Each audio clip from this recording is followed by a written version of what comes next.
Imagine a world where the money in your pocket doesn't physically exist.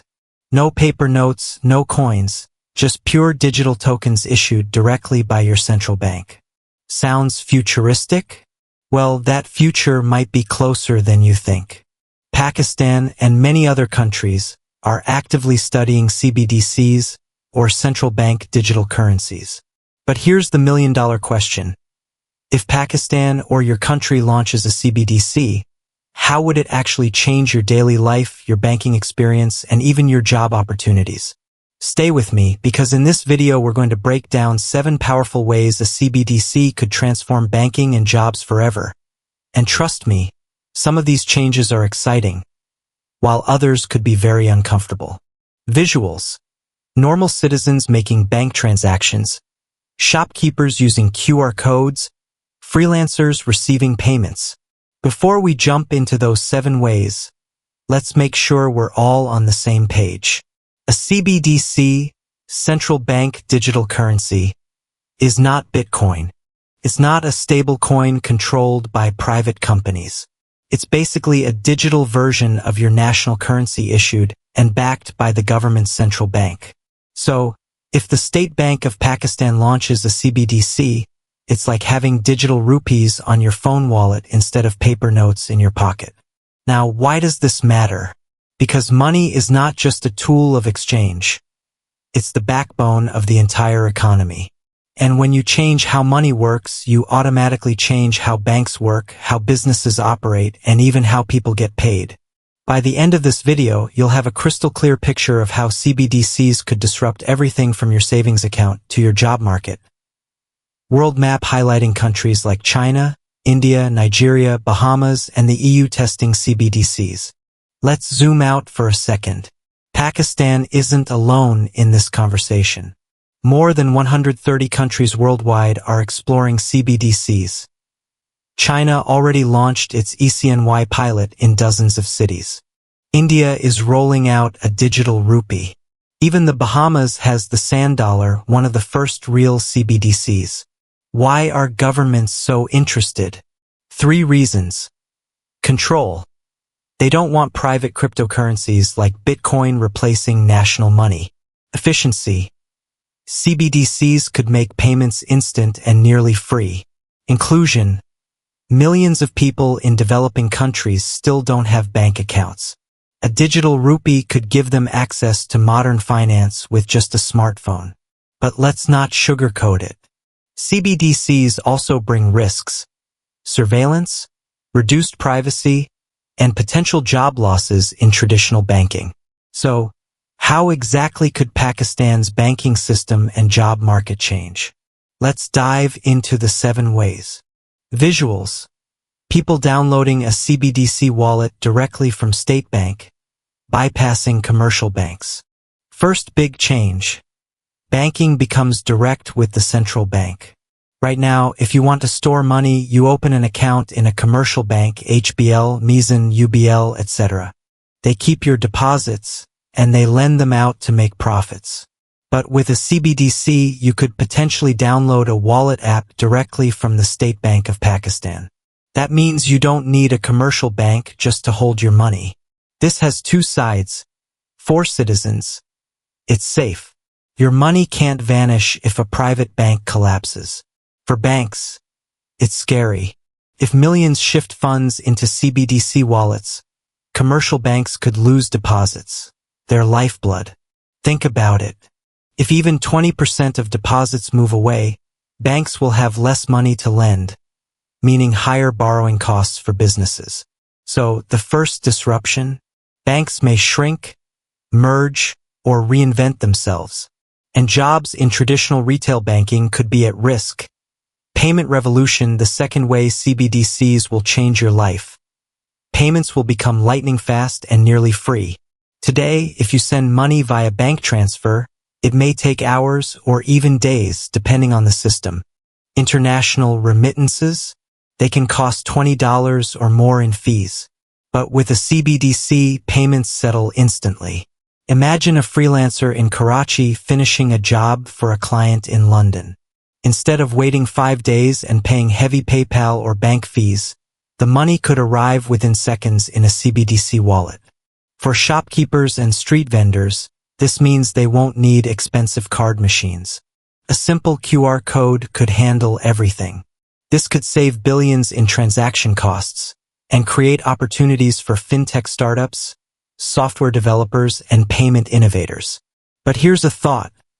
If transactions are free, what happens to companies like Visa, MasterCard, and even fintechs like EasyPaisa? Some may adapt, others may vanish. Privacy versus surveillance, the third big shift. Privacy or the loss of it. Cash is private. If you pay someone in cash, no one knows except you and the seller. But with a CBDC, every transaction leaves a digital footprint. Governments argue this helps fight corruption, money laundering, and tax evasion. And yes, it could. But here's the flip side. Imagine the government tracking every tea you buy, every donation you give, every movie ticket you pay for. That's a scary amount of control. Some countries are experimenting with tiered privacy. Small transactions remain private, while big ones get tracked. But the balance is tricky. For citizens, this raises the question. Do we want convenience at the cost of freedom? New jobs, lost jobs, the fourth impact is all about jobs. On one side, traditional banking jobs like tellers, cash handling, and back-office operations may shrink. If fewer people use physical branches, why maintain them? On the other side, new jobs will be created in cybersecurity, blockchain programming, financial analytics, digital wallets, and compliance. Think of it like the Industrial Revolution. Old jobs disappeared, but new industries emerged. For Pakistan, this could be an opportunity to train young professionals in fintech and digital finance, and even export that expertise globally. So yes, jobs will be lost. But if handled wisely, far more new jobs could be created. Financial inclusion, rural villagers paying with mobile phones, women entrepreneurs receiving microloans digitally. The fifth way CBDCs could change things is financial inclusion. In Pakistan, around 100 million adults remain unbanked. They don't have access to formal banking services, but many of them have smartphones. With CBDCs, opening a digital wallet could be as easy as downloading an app. No need for physical bank branches or piles of paperwork. This could empower rural communities, women entrepreneurs, and small traders to finally access the financial system. They could save securely, borrow at better rates, and receive government subsidies directly into their wallets. The catch? They'll need internet access and digital literacy. Otherwise, we risk leaving behind those who can't adapt.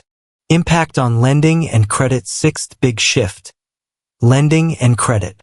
If people hold CBDCs directly in central bank wallets, commercial banks will have fewer deposits to lend. That means they'll need to innovate. We may see the rise of peer-to-peer lending, AI-based credit scoring, and new partnerships between banks and fintechs. Small businesses might get faster, cheaper loans, but they may also face stricter surveillance on how money is used. So access to credit could improve for some, but it may also become more controlled. Government power and policymakers discussing, Parliament, digital money graphics. The final and maybe the most important way, government power. With CBDCs, central banks could literally program money. Imagine the state bank issuing stimulus during a crisis, but the digital rupees expire if you don't spend them within 3 months. That could boost economic activity instantly. Or subsidies could be targeted precisely to farmers, students, or low-income families, cutting out middlemen. But again, this level of control can be misused. What if certain groups are blocked from transactions? What if political pressure dictates who gets access to money? CBDCs give governments enormous power. Whether that power helps or hurts citizens depends on how responsibly it's used. Summary graphics of the 7 ways, upbeat closing music. So let's recap.